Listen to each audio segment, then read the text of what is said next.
Today's such a big day. There's so much going on, and already we're getting creases. It's only because I'm so tired. Better. It doesn't matter. We're creasing. You see it right there. Oh, whatever. We don't have time. Today's a crazy day. Today I am here early. Normally I'm here a little bit later, but today is the day that it's the Pages Against the Patriarchy live event. And I am so fucking excited for it, but it's going to be an all day thing. And between that and Love Island, because Love Island happened Friday, which was last night for me, I wanted to make sure that I gave you guys my feelings about it as much as I could. So I stayed up late to watch it because I got off of work and then I'm exhausted. I woke up early so that I can be here before the Pages event so that I can record this and everybody gets it. It's not an easy job being me sometimes. I'm not gonna lie. It's not always easy, but somebody has to do it. And that somebody is going to be me today. So let us, sorry, I'm playing around with things. Let us run our little fun intro and get started.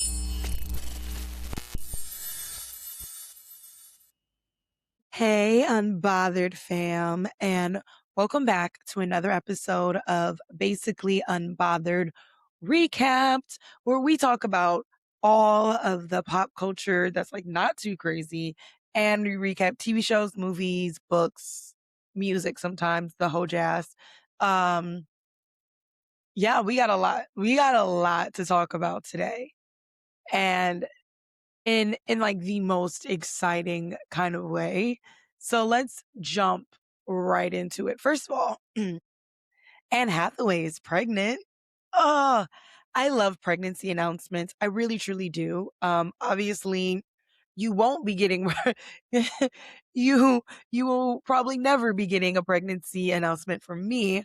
One, because I don't believe in romantic relationships anymore, and two, because I can't get pregnant. So sometimes you gotta laugh with some dark humor, guys. Really, it's sometimes the best way through is with laughter. But yeah, so I'm really happy that Anne Hathaway is pregnant. I actually didn't see the paparazzi photos of her out on the beach or whatever. So I didn't see the speculation. I just saw her announcement and I thought it was so cute and it was so lovely. And for women, it's such a big thing because so many people tell women oh, you can't get pregnant after this certain age. And I hate that. A lot of people told that to my best friend and it really upset me.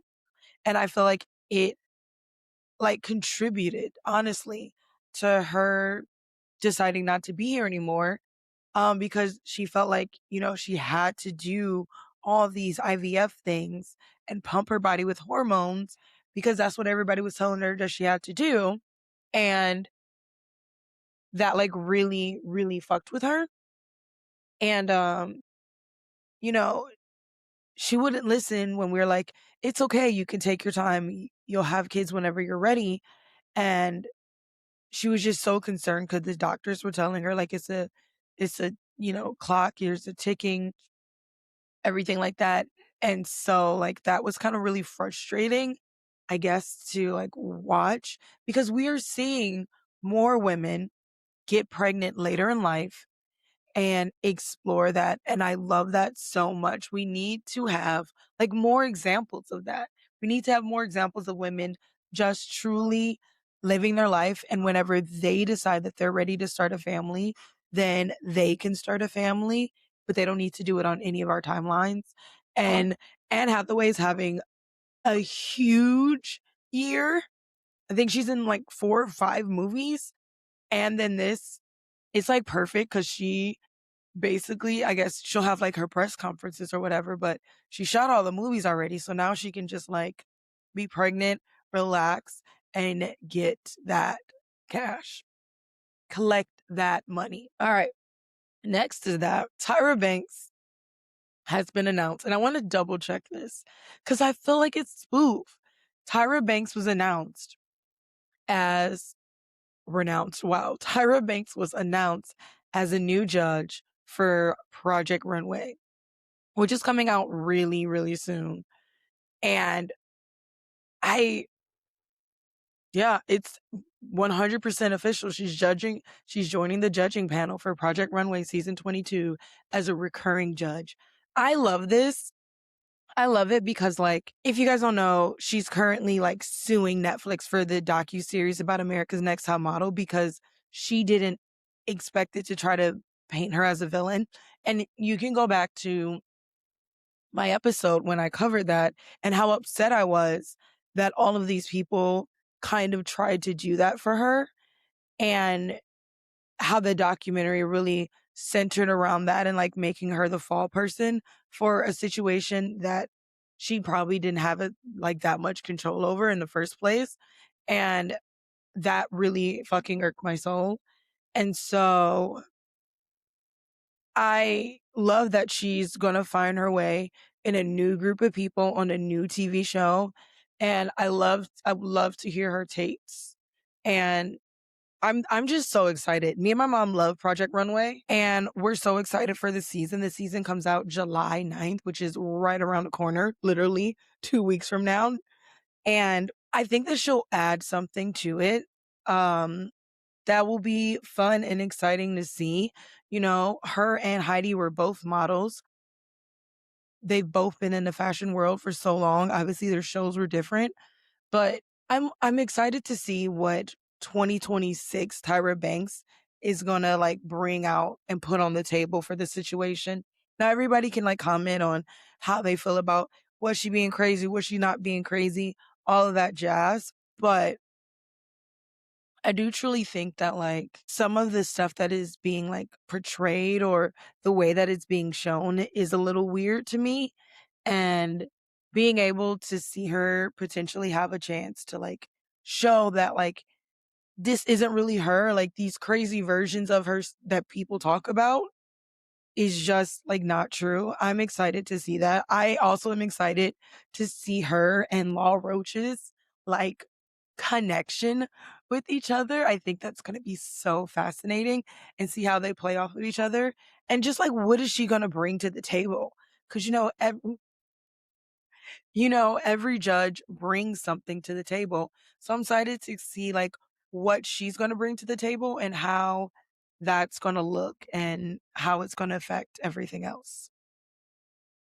Sorry, I'm like recording and also managing. There's so much chaos. There's so much chaos going on in the like background of everything right now. It's so much chaos.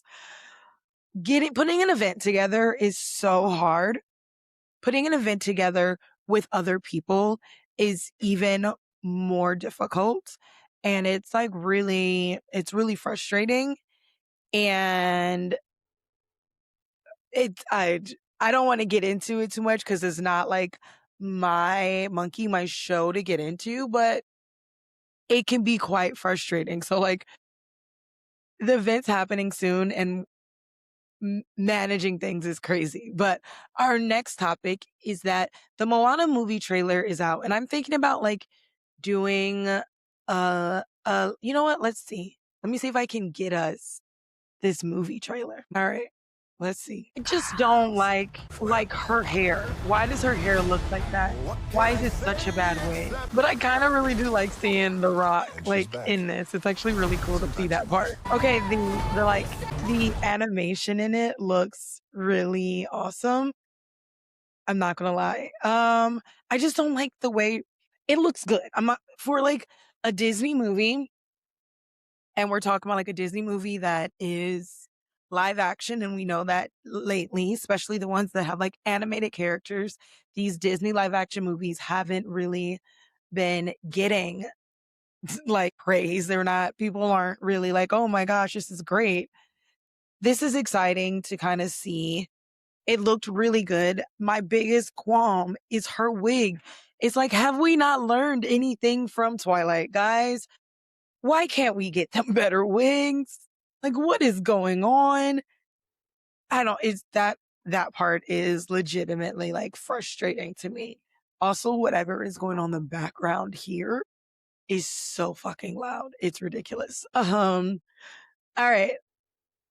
So we all remember the Scandival that is Tom Sandoval. And luckily, while Ariana Madix remains on our screens, Tom Sandoval has kind of whisked away into the nothingness. Well, apparently he's back and he is in another Scandival once again. And this scandal is him attacking, from what it seems like, was they said like his ex-girlfriend or his girlfriend's father and pushing him into like a fire pit. And it's really sad because I've watched the video and like they're in this heated argument and there's very like Tom Sandoval things going on where he's just like so dramatic and gesticulating. So like, yeah, whatever. Right. And, that's quite interesting to watch.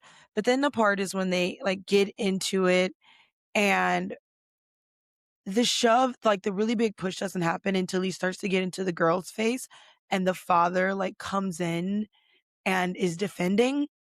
And that's when it gets really sad because like clearly, the father was just like, get off my daughter or wife or whatever, whoever the female is in this video. And that is when Tom Sandoval, like, and I thought it was going to be when you see these things, usually they're clickbait. They're not like that serious. And you're like, oh, okay, whatever. I thought it was going to be not fucking serious. That man he whole ass pushed him. There's like a stone, um, fire pit and he pushes him over the fire pit. He like falls over, tries to come over, gets into and the fire pit is apparently lit, even though you really can't see it in the video. From what everybody is saying, the fire pit was lit, and he pushes him into the fire pit, and there's like it's a lit fire, and the reaction is immediate, and then like the best part is then like Tom runs and he tries to like hide and then the man chases him and it's just insane. I say this so much about problematic menfolk. Like the problematic menfolk, when we let them off the hook, they never become better. So, the final season of the Vanderpump Rules with all of them in it, Tom was trying to have his like redemption era. He was trying to find his way back into everybody else's hearts and minds and whatever. And in the end, what it really, and it worked. And if you remember, I don't remember what their names are. It's been so long, but they actually tried to make like Ariana the bad guy at the end of this, which was fucking insane, honestly. And they were really letting this man like really try to have this redemption arc. And it's clear to see like he didn't end up with Raquel. Ariana Madix is on Love Island.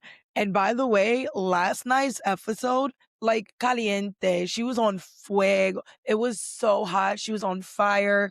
It was just like, it was insane.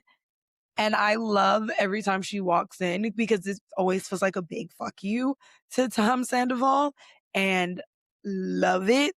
But this is again, like we were talking about this before with, Shia LaBeouf and his antics and how we're not really holding these men folk that are doing these terrible things fully accountable.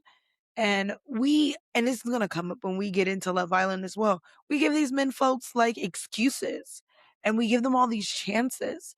And I've recently, going back to what I said earlier about me not wanting to be in a romantic relationship anymore, I talked to my mom and I was like, I see all of these things and I see people accept such poor treatment of themselves in the like the reasoning of love and I'm in love and they love me. And I hate that. I hate watching people who let people treat them terribly all in the sake of love. Like I think that somehow, some way, somewhere this love has been like shifted. And, you know, I think that Tom Sandoval was like a perfect example. And I love that Ariana didn't give him any chances. But we as society gave him more chances. We gave him more platforms. We gave him more places to speak. Even when you think about Kenny from Love Island season 6, and he went on a Telemundo reality TV show that's supposed to be like Big Brother, and he tried to like defend the fact that he was inherently racist towards Janae. And why do we keep giving them a platform without requiring actual change? You know, if a woman did something like this, we'd be up in arms. We'd be calling for their jobs. It would be like a hoopla of fucking things. It'd be crazy. But we aren't doing it here. Like, I haven't seen any, maybe it's just like my social media. I haven't seen anybody talking about it. I haven't seen it reach anybody's like timeline or whatever. I saw one video and that was the end of it. And I just wish that we could stop giving these men folk who have not grown, who have not developed, who are not healed, or not even trying to be healing the platform. Like, I'm all here for someone who is trying to be healing. Like, I really am for that. But I'm not here to just accept poor behavior without any instance or shown of growth. And he just hasn't. Like, realistically, guys, he just hasn't shown growth. He went on TV shows, he went on Traders, he went on that weird survival thing where they take celebrities and they basically try to off them. And he didn't learn a lesson. And, you know, we think that these things don't like intertwine, but they do. When we allow these things to happen in this situation, things that are like anger, betrayal, lack of loyalty, lack of morality, lack of integrity, that does end up showing in this thing. And that doesn't mean like just cheating. Cheating is a complicated thing. And I don't want to get into that because that's not fair to just kind of lump all of that in together. But I do mean in the sense of like sometimes the way someone moves, even after they did that, is something that we really should be like questioning what type of person they really are. And the fact that, we were so on it, but like still this man shows up and is acting a fool and is just like, put him in rehab. Um, Stop giving him a platform. Like, I'm so happy. Lala, that was her name. Lala was really upset because she felt like, this was her livelihood and her livelihood was being taken away from her. But the many ways in which it was a good thing that we stopped giving him a platform to just be terrible was amazing. But we're not gonna give this man any more of our time. We're gonna hop into our last recap topic of today, which leads us again right into our Love Island recap. And the one is another Love Island cast member has left the villa. I wish that they were so much more chaotic with this when they announced it, and we'll get to that later.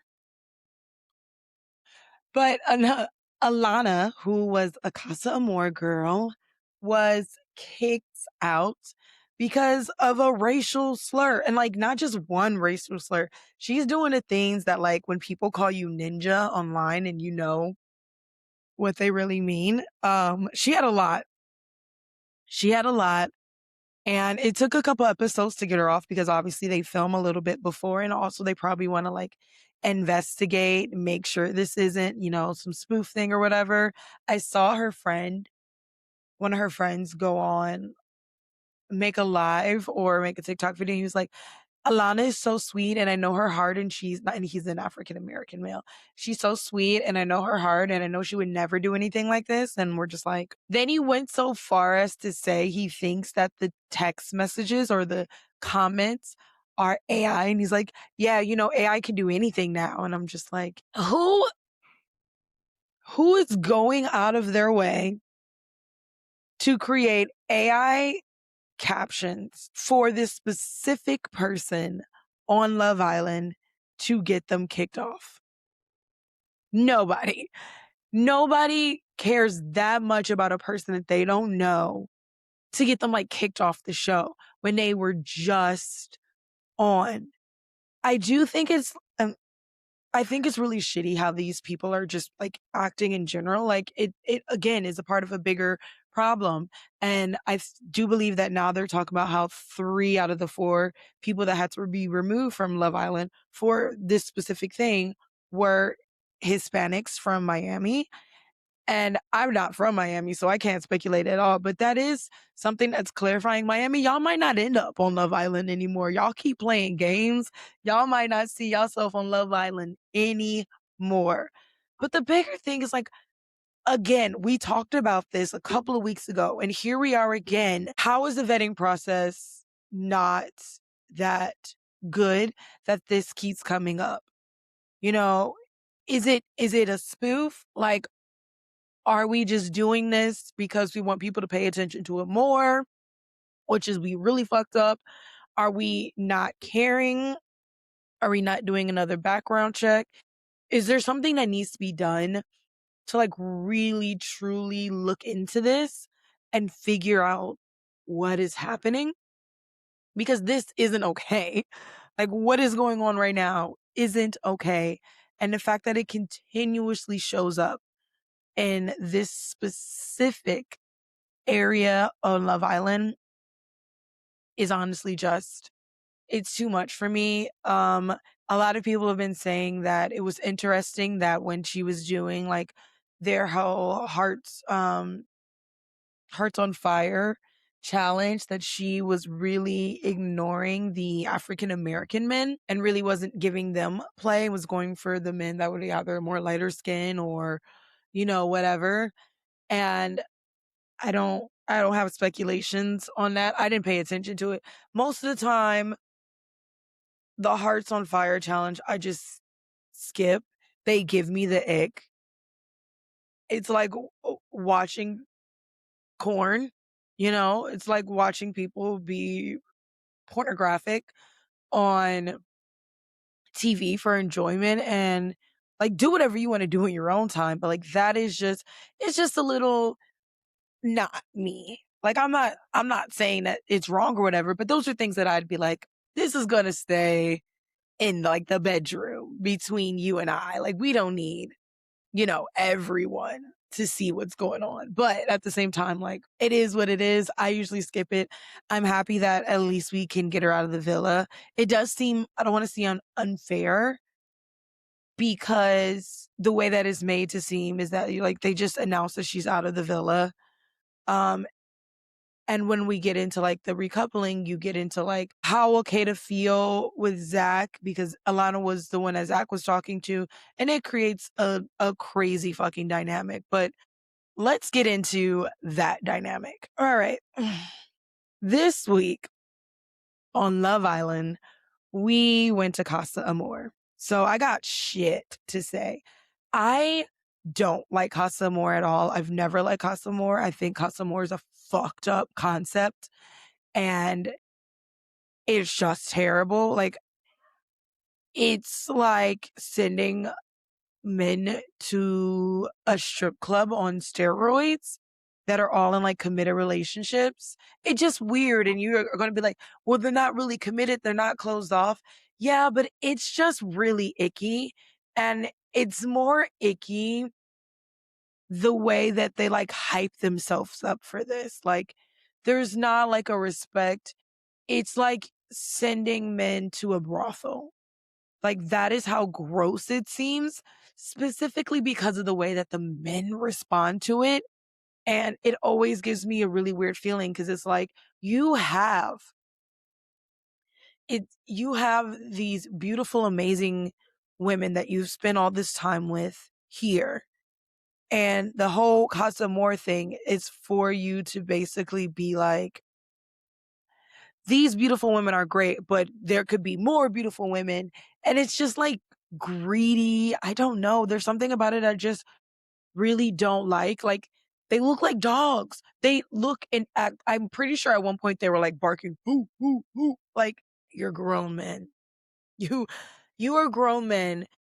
And like, again, this behavior, like, when does this behavior, like, when do we call it out? And it gets called out.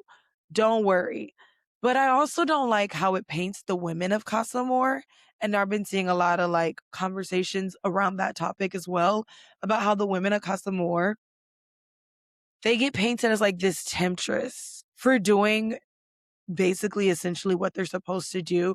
Although they do come on, it's just so like fucked because they do come on so strong, but that's because this is still a game show, right? Like, I wanted to be clear that Love Island is still a game. At the end of the day, only one couple walks away with the money, and they're all trying to get, it's like pick me. They're all trying to get chosen. So they're all trying to like, or most of them are trying to come in and disrupt a relationship and break up something. And they spend time, degrading the women and talking about their connections. And I just don't fuck with that. I think that there's a way that you can do it and be respectful. But the hard part is if you do it and you be respectful, then you might get left behind. And these are still young people and they don't really understand, like, it's okay. Leave me behind. Leave me in the back of the room. I will, I will survive. I will survive.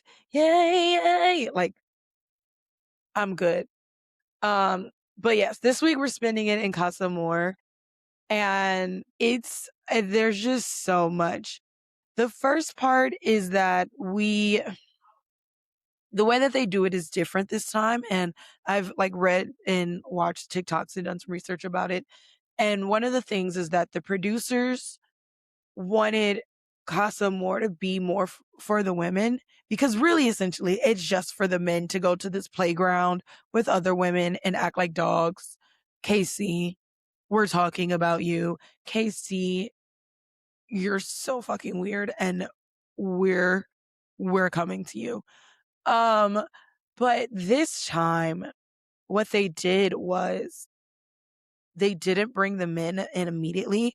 They told the women and the men in the villa that they were going to do Hearts on Fire challenge. So they both got ready, and then they told the men they were going to Casa. So the women come out beautiful, gorgeous, ready, and they get this box, and in the box is the TV screen. This is why I say that sometimes Love Island is just like too much, because this is actual torture. Like, this is actual like fucking torture to force women to do this. Like, they can't even check their man after they watch this because they're gone. Like, they literally just watch their man do all kinds of gross things, and you're just like, you go to bed and you cry yourself to sleep because what? But yeah, they had the girls watch it. And this is when it started to be very, revelational about what personalities were and weren't. Zach has always been a little weird to me. He's been on my shit list pyramid for the last 2 weeks. He's always giving weird to me. And he made some inappropriate comments. We love Caleb. I loved how Caleb enjoyed it. Sincere, you could see, try to start being respectful and then kind of give into it. Zach was also, again, trying to be respectful in the beginning and just giving into it because that's what they want, right? They want these men to go out and practically cheat on their women. Like, that's what they want. And that's why it's just so fucking weird to me. And so like it was so weird. But the two weirdest people were by far Corbin and Casey. Like, they were just the weirdest. Because, I mean, I've said before that Corbin and Kenzie's relationship is purely sexual, and we get to see that immediately because the moment that Corbin is met with a whole bunch of new girls, he throws Kenzie out the window and he's like, I'm in trouble. And it seemed like Corbin really wanted to come off as a good guy, which is a good strategy because, again, this is a game. You want to stay in the villa. So it seemed like he really wanted to come off as a good guy, but that just wasn't like happening for him. And so that's kind of unfortunate. Not really, to be honest. Unfortunate for Kenzie, but also Kenzie kind of like, I'm not going to say that Kenzie reinforced the behavior, but sometimes when you do things like, let's sneak around and he's okay with it, you should really be thinking like, why is he really okay with this? Because in Kenzie's mind, he was really okay with it because he really liked Kenzie. But in reality, he was really okay with it because he's fucked. So I don't know what to tell you guys. Like, that's just, he was so weird. But Casey, by the like, by far was the weirdest. He's so insecure, and this is shown like as soon as he gets in Casa more. This is shown throughout this whole experience, and even when they get to the recoupling, he's so insecure then because he's just like, no one chose me, no one chose me, and it's just like, no one knew you. They were all choosing people based off the answers to these questions, and like immediate instant attraction. And I get that that feels weird, but Anaya has since day one, after everything, reassured you, made you feel wanted, made you feel included, and chose you. And you just really would not settle for that because you thought that you were the hottest soldier boy in the game, and you're not. You're just not. And so seeing him, like Corbin, didn't surprise me. Him and Kenzie have been so lustful. I'm just like, I could have saw this coming a mile away. I've been saying that KC has been so weird for so fucking long. And I'm glad that it's finally like coming to light. A lot of people are like defending KC against Anaya, which was just so fucking weird to me. Because why? Because he's not giving anything that could be even potentially defensible at all.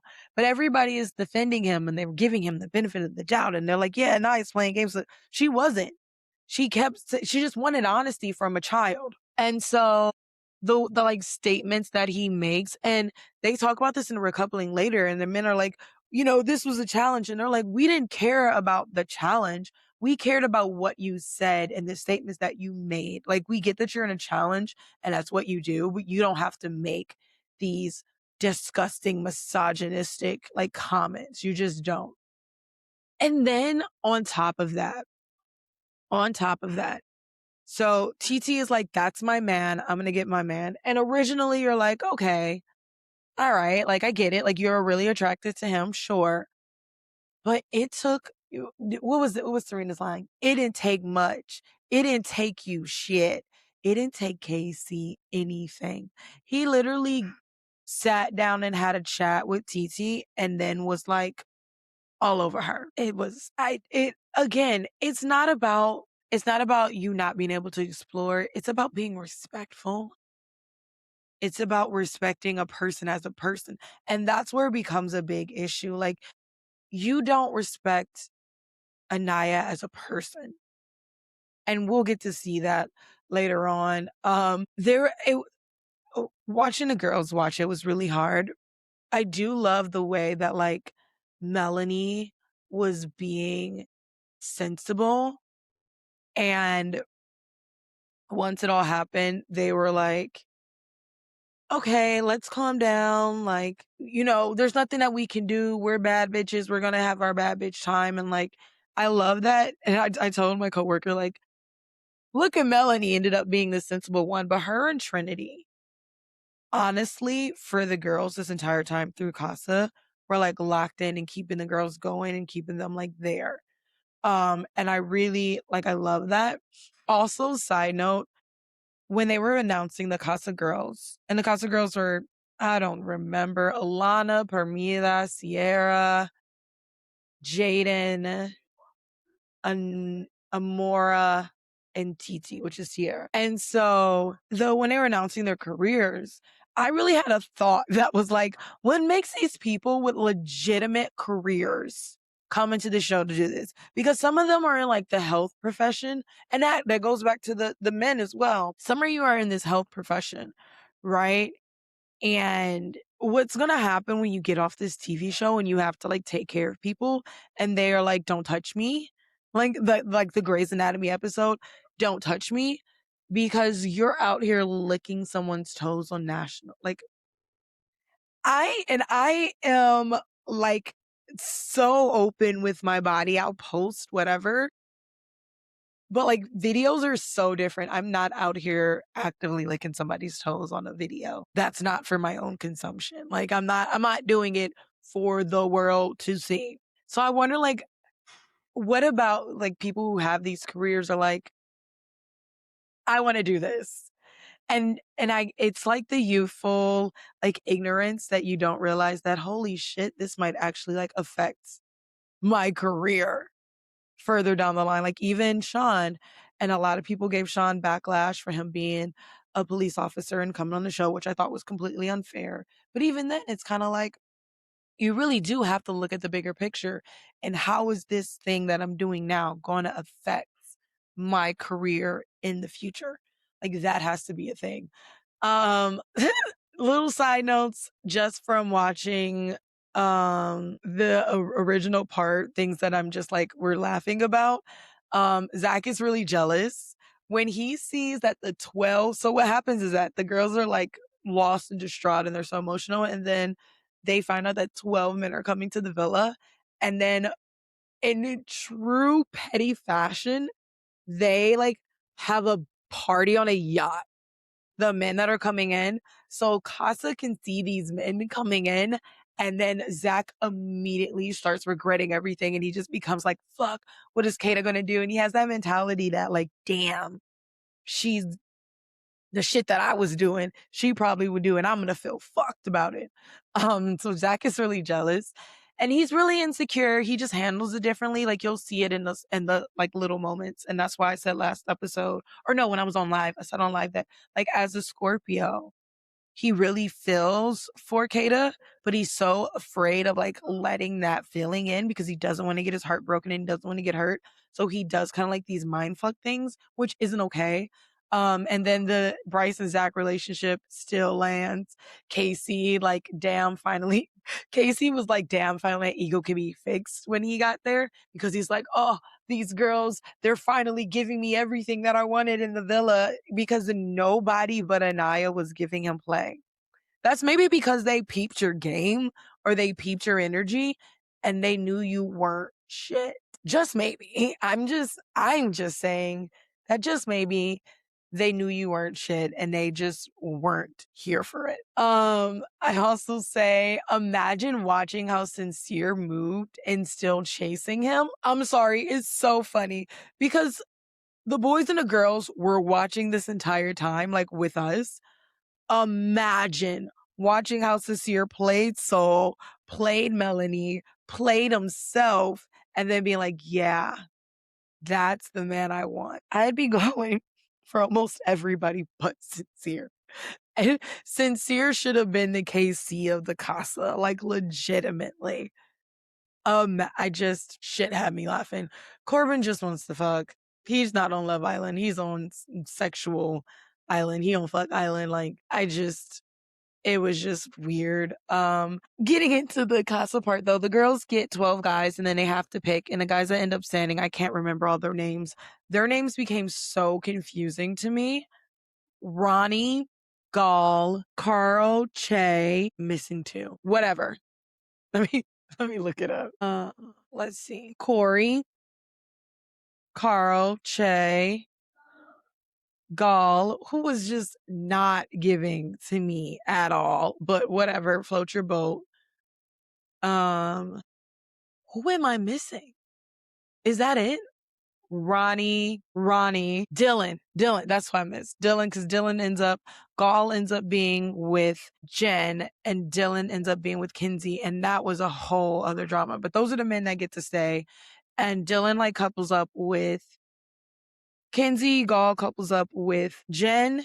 I think Ronnie couples up with Kata, but I'm not sure. Corey goes for Melanie. Carl goes for Anaya. Maybe Che or no, I think Che was with Kata. And Ronnie might have been with, I don't know, they all went all over the place. Honestly, they all went over the place because Trinity was kind of in it for a second, and then she was immediate. I think Trinity was originally with Corey, and she was immediately like, no, I'm good. But they stay, and the girls really do try to explore. And, it's silly because we're all rooting for Anaya to not be so into KC. And I think a part of it is that she's trying to prove to KC, because she knows that he has an insecurity about being chosen. And she's trying to like prove to KC that she's going to choose him, that he's so like, she's giving him so many chances. And she's like, I miss my man. And like the two girls who are low key being played a lot are the ones that are like, I miss my man. And it's just like, I don't want to. But they did really give them a chance. One of the things I did notice though is that as soon as the men found out that like this horde of men is going to the villa, they became really insecure. And I noticed the similarity between the two, like the men and the women, is that they think the same thing and they feel the same thing. They just act on it differently. And like their fears are the same. Like everybody shared that, like, we're afraid that we're going to be replaced, or we're afraid that they're not going to want us, or everything like that. They just pushed up on it way differently. And that was something that was really, truly interesting to see, just kind of like viewing and watching, just like noticing, right? And it reminds me that like we aren't all that different, men and women. We have similar fears, we have similar things.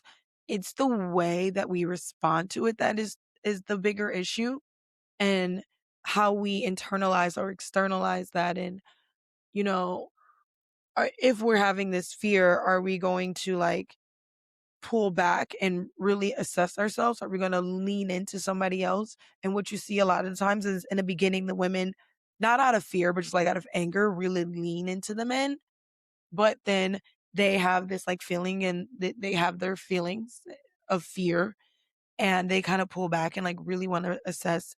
And the men are kind of like, well, they're like hyping themselves back up. Well, they're probably doing the same thing we're going to do, and we just got to keep it going. And that was just so interesting to me to watch. Like, it was a moment to really remind ourselves as humanity is that, like, even though there's so many differences between men and women, we still want the same things sometimes. Like, we all want to be accepted and loved and appreciated, and that never goes away.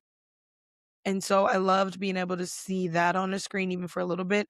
I did love seeing the vulnerability, and Zach showed a lot of vulnerability, and to me, Zach and Bryce showed the most vulnerability of just being like, I really do miss her. I really do think about her. Um, it was really sweet. But then we get back into what a lot of people were talking about was the men telling Melanie that Sincere was lying to her. Dun, dun, dun. Died. Girl didn't still believe him. I mean, I think she believed them, but I think she wanted to like give him the chance to like, I don't know, fucking figure it out, recuperate, whatever. I don't know, but that was like a hilarious side note. And then I also noted that the men folk were so simple about the validation, and that they're feeling so validated in Casa, not because these women are giving them great chats, but because these women are simply like just playing to their ego and hyping them up. And they're upset that like the women in the villa didn't do that. And that's because the women in the villa, even though it's still a challenge, there's a security in that, and they don't need to hype you up. It's supposed to be like an equal exchange. But the girls in Casa Amor are hyping you up because they want to be chosen. And that is why Casa Amor is so fucked, because these girls want to be chosen. And so they're going to feed into your ego. And the same thing with the men. Don't worry. I mentioned that too, but they want to feed into your ego so they can get chosen. So like what the women did in Casa was that they hyped them up. You're so fine. You're so attractive. Let's make out. Let's be physical. Meh, meh, meh, meh, meh. And then the men in the villa were being affectionate to the women emotionally. Like, you deserve better. I can give this to you. Here's a cute date. Here, and honestly, we haven't really seen a cute date at all. We saw the most cute dates happen during this Casa Amor time. But they're like, I'm gonna show you you're so important. Here, we're gonna take you on a date. Here's another cute date. Let's do this. And there's this difference. And I don't even think, like, I don't want to separate it to, like, I just want to say more masculine, feminine energy, I would say. Um, but it is something that, like, became blaringly obvious to me during this. In the middle of the Casa Amor things, though, the male photos got sent. And let me tell you, the way these male photos got everybody, like, shook. So, and it was really sad because Kata gets really sad because she sees that she hasn't been kissing anyone. She's been really respectful of Zach, and Zach didn't give her that same energy. And so she's really upset about that. And the girls in Casa have been kind of disrespectful, but the men in the villa have been really respectful. Um, Fucking Insecures, I call him Insecure.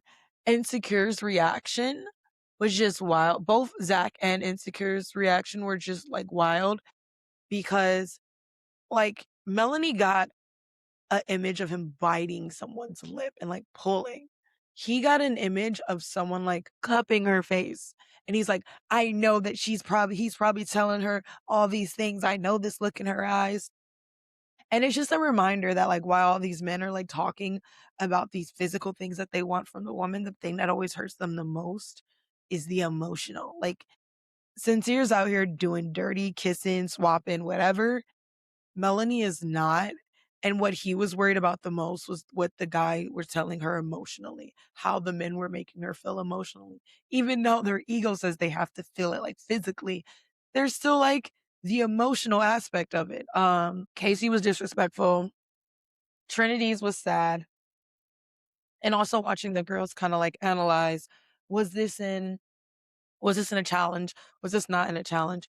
But that moment had me like just really, really, really sad. And then one of the notes I made was the men are getting mad that the girls, there was a comment made about like, yeah, in Villa, they're all worried about their friends' feelings and this is a game. And the Casa girls aren't worried about that. And it's just like, that's so weird. It's so weird for you to get mad at girls for following girl code.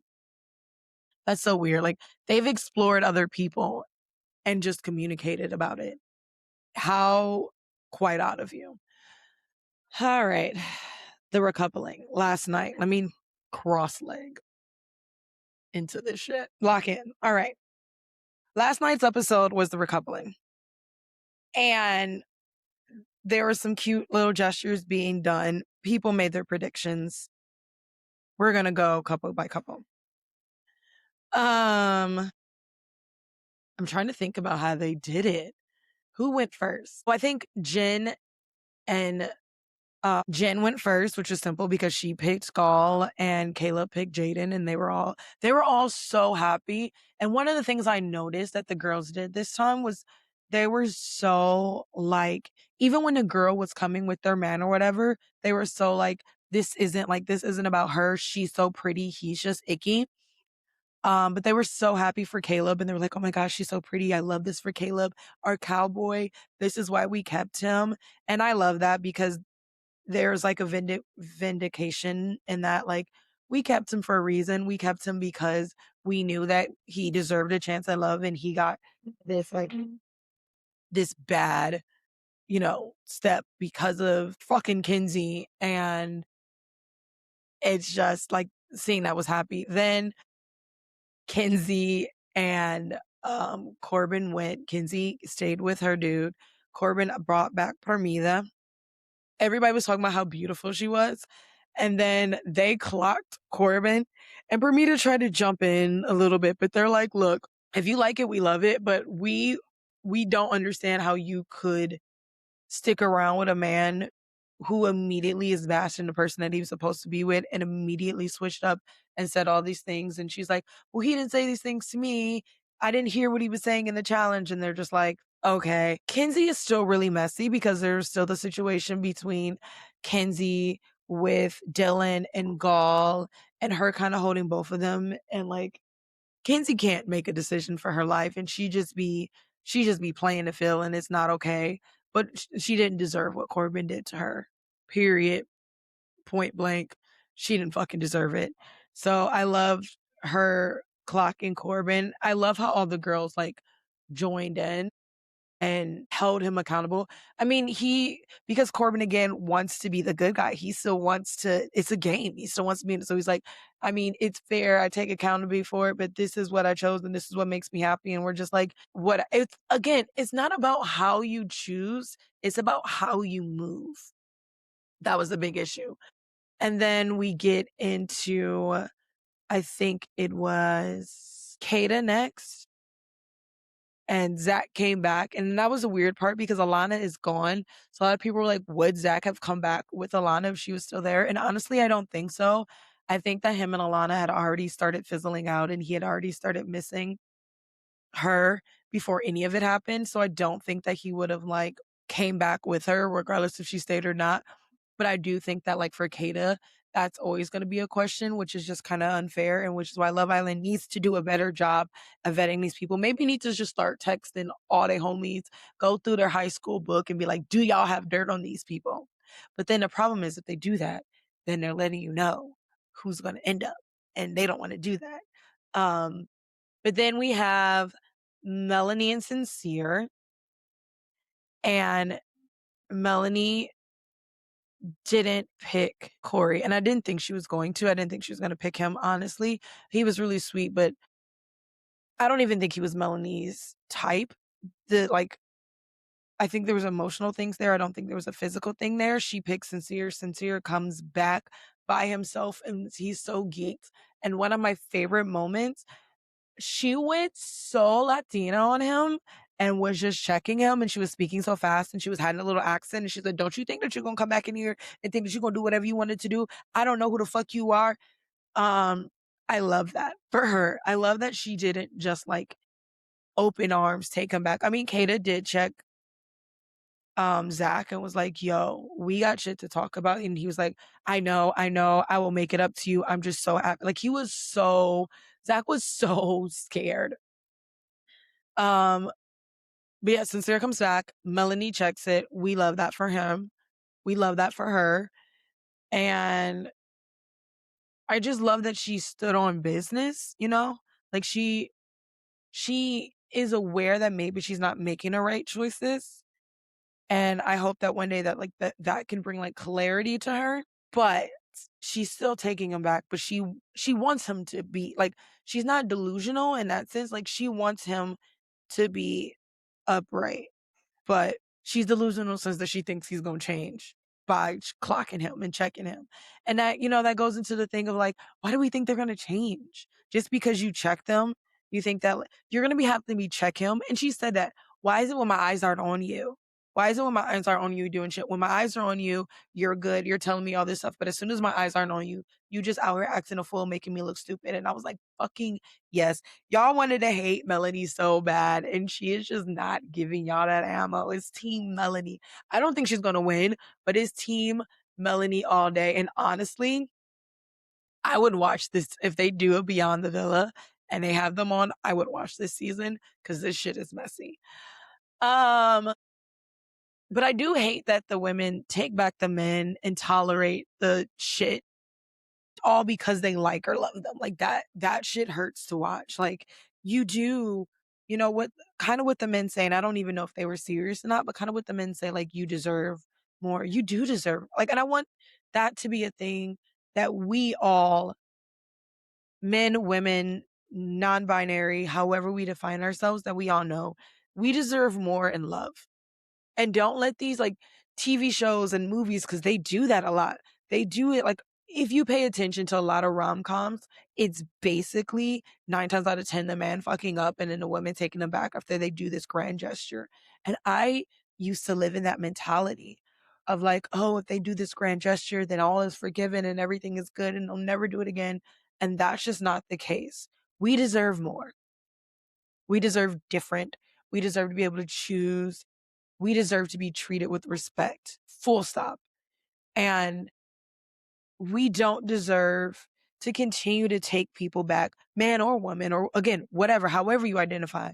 We don't deserve to take people back after they treated us poorly simply because we like and love them. If you want to take somebody back, cool, but require more effort, require more apology, require more than them just being like, I'm sorry. Nothing is ever going to change with an I'm sorry. Like, real things have to be, and this is probably maybe me projecting some of my shit onto it, and I'm okay with that, but real changes have to be made after an I'm sorry, or it doesn't fucking matter.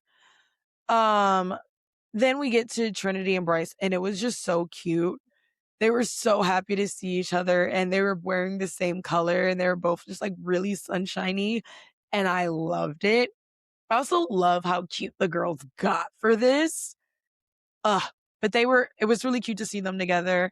And obviously everybody kind of really just wants them to win. I still don't like the like optics of them as a couple, but that's my own personal issue.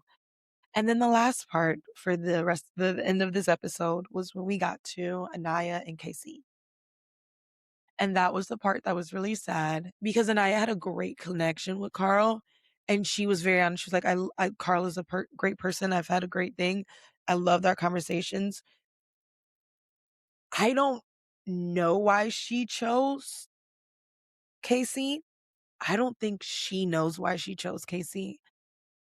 But the moment that Casey walked into the villa with TT, like he's on fucking Love and Hip Hop and he just got a hit record out. I'm not going to let the Soulja Boy reference go, and had no concern for Anaya and how like sad she was. Like, I don't like that. Like, watching her cry was really, really sad. And then, when she talks her piece and she says all these things and, she's just so distraught and, he goes, nobody in the villa picked me. And she's like, I picked, like that moment where she's like, I picked you, that every single chance and every single time you didn't pick me. That was really sad to see. It was even more sad to see that Carl wanted to cry for her. Like, Carl really, really fucked with her. And like, he was just sitting there like, it's okay, Anaya. It's okay, Anaya. Like, trying to like give her the energy because he really cared about her. And like, Casey didn't.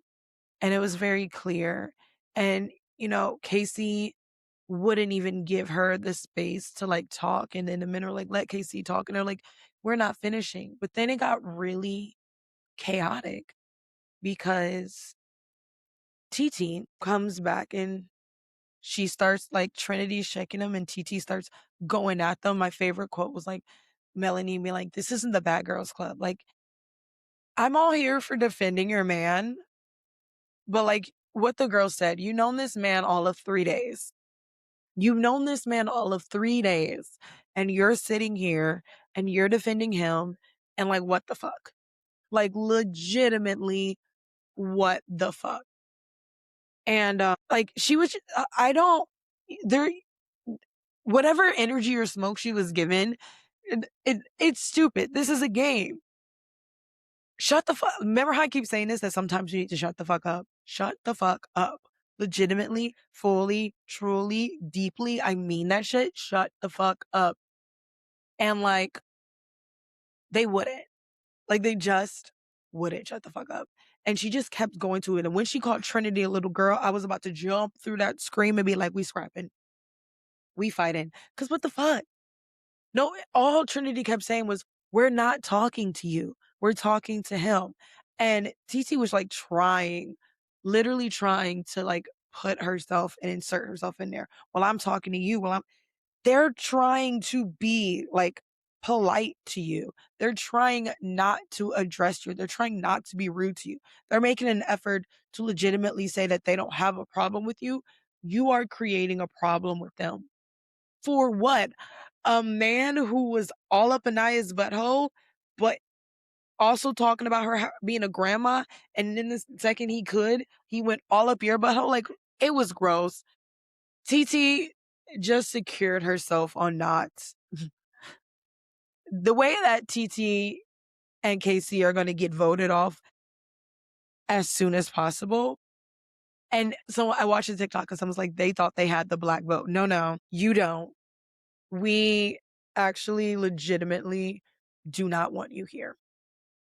Find your way out. We legitimately do not want you here. Go away. I don't know. The whole thing was really sad. I didn't like the confrontation. I didn't like coming for Trinity. The girls were just trying to have the girls back. And they, like in other times, the girls could be a little bit more disrespectful. But those girls were really trying to be respectful. Like I said, the girls would come in and they'd be like, oh my gosh, they're so attractive. They're so this, they're so that. They were really trying so hard to be respectful. And TT just wanted smoke and she just wanted disrespect. And that was really sad.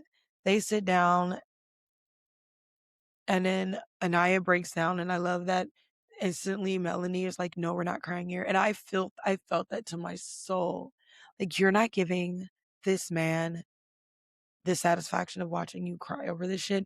We're going to go cry somewhere else. We're going to go take care of you and let them do whatever they want to do and fuck off. And then the rest of the world can be whatever. Ah, man, guys, it was wild. I am exhausted, but that was it. Sunday's going to be a new episode. There was a vote. I didn't vote. But the vote is for who do we want to bring back? A lot of people say they think it's going to be Sierra and Carl, Universe USA. If I watch this episode on Sunday and y'all listen to this episode on Monday and y'all have not brought back Carl for Anaya, I'm revolting. I just want that to be known. All right. But other than that, thank you guys so much for listening to another episode of Basically Unbothered. Don't forget to, share, like, review. If you like the fit, hold on. Let's move things. I wish I'm going to take a photo of that. That's so cute. It won't let me take photos anymore. No. Anyways, if you like the fit, go check it out on my website, blakegabrielle.com. And you can get this Man Hater University shirt because the way that Love Island is going is about to turn us all into some men folk hater. And I will see you guys next time. Bye. Gabby Gabs Podcast.